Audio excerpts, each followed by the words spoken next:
গতকালকের পর আজ আবারও পঞ্চায়েত প্রধানের গ্রেফতারের দাবিতে বিক্ষোভ।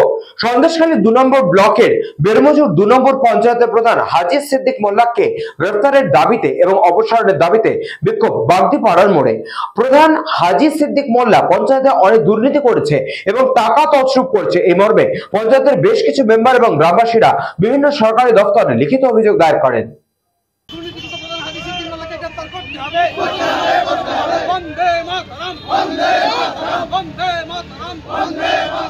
সন্দেশখালী ২ নম্বর ব্লকের বেরমজুর ২ নম্বর গ্রাম পঞ্চায়েতের প্রধান হাজী সিদ্দিক মোল্লাকে গ্রেফতারের দাবি এবং অপসারণের দাবিতে বিক্ষোভ বাগদিপাড়া মোড়ে।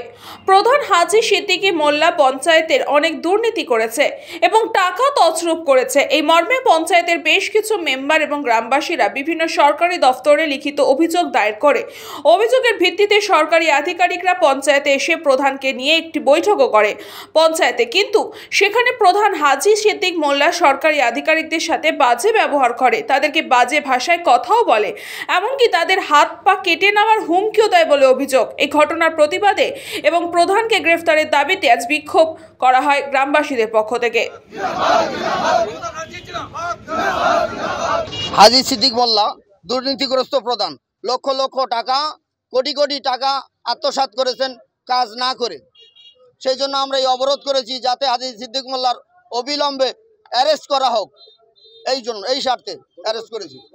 গতকাল হাজী সিদ্দিক মোল্লাকে নিয়ে মেম্বারদের নিয়ে মিটিং ছিল, ডিপিআর ডিও এসেছিল, মহিলা ম্যাম এবং বিডিও সাহেব ছিল এবং আরও কয়েকজন অফিসার ছিল। সেখানে হাজী সিদ্দিক মোল্লা আমাদেরকে জুতোর বাড়ি মারবো বলে এবং শাসায় যে কয়েকদিনের মধ্যে কুপিয়ে ব্যবস্থা করে দেবো, কুপিয়ে দেবো, এবং আরও আমাদের যে MGNRGS এর যিনি ইঞ্জিনিয়ার তাকে বলেন কুরুল দিয়ে টুকরো টুকরো করে কুপিয়ে নদীতে ফেলবো। সুকান্ত দাসের রিপোর্ট, নিউজ পঙ্গ টাইম।